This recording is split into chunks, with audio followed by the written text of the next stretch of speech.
جس طرح انسان کا جسم بیمار ہوتا ہے اسی طرح انسان کی روح اور انسان کا دل بھی بیمار ہوتا ہے۔ کچھ نشانیاں علماء نے لکھی ہے کہ آپ کو پتہ کیسے لگے گا، ہمیں یہ خبر کیسے ہوگی کہ ہمارا دل ہماری روح بیمار ہے۔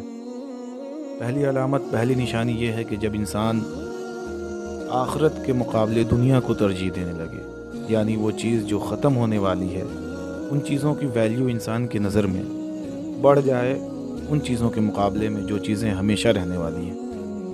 مثال کے طور پر دنیا کے گھر بنانے کی فکر ہو، دنیا اچھی لگتی ہو اور آخرت کا گھر بنانے کی فکر نہ ہو، آخرت سنوارنے کی فکر نہ ہو۔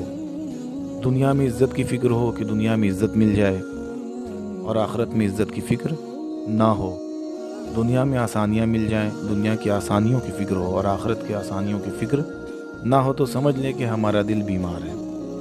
دوسری نشانی یہ ہے کہ جب انسان رونا بند کر دے تو سمجھ لے کہ اس کا دل سخت ہو چکا ہے۔ کبھی ایسا ہوتا ہے کہ ہمارا دل روتا ہے، کبھی ایسا ہوتا ہے کہ ہماری آنکھیں روتی ہیں۔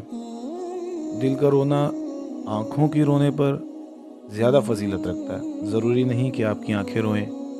بعض دفعہ ایسا ہوتا ہے کہ دل رو رہا ہوتا ہے اور آنکھیں نہیں روتی ہیں، اور یاد رکھیں دل کا رونا زیادہ اہمیت کا حامل ہے، وہ زیادہ ویلیو رکھتا ہے۔ بعض لوگ تو ایسے بھی ہوتے ہیں کہ جن کے دل بھی روتے ہیں اور جن کی آنکھیں بھی روتی ہیں۔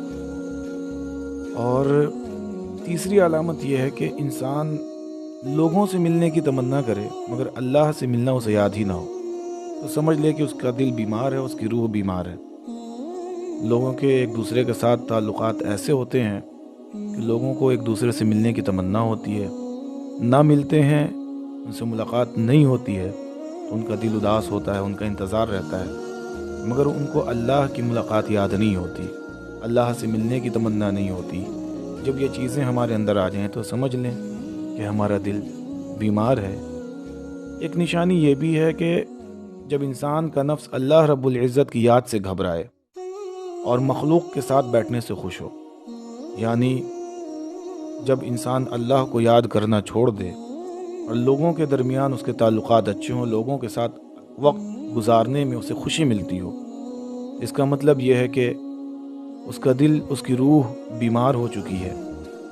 اللہ کی یاد سے گھبرانے کا مطلب یہ ہے کہ جب انسان کا دل مسجد میں، نمازوں میں، تسبیحات میں نہ لگے اور نماز پڑھنے سے، مصلی پر بیٹھنے سے اس کا دل گھبرائے، اسے بوجھ محسوس ہو۔ بعض دفعہ آپ دیکھیں گے کہ کافی ایسے لوگ ہوتے ہیں جو نماز ختم ہوتے ہی مسجد سے اس طرح نکلتے ہیں جس طرح کوئی قیدی اور وہ قید خانے سے چھوٹ رہا ہو۔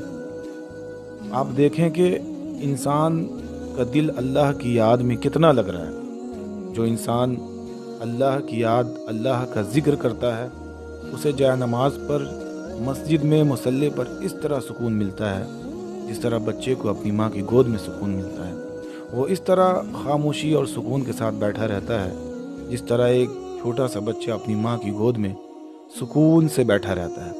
مگر جس کا دل بیمار ہوتا ہے، جس کی روح بیمار ہوتی ہے، اس کے لیے مسجد میں بیٹھنا، اس کے لیے مصلی پر بیٹھنا، اس کے لیے اللہ کو یاد کرنا ایک مصیبت سمجھا جاتا ہے، وہ ایک مصیبت سمجھتا ہے۔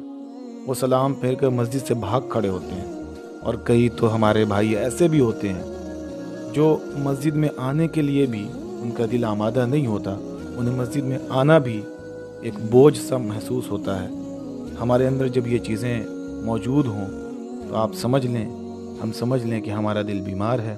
اللہ تبارک و تعالیٰ سے دعا ہے کہ اللہ تبارک و تعالیٰ ہم سب کے دل کی بیماریوں کو دور فرمائے، آمین۔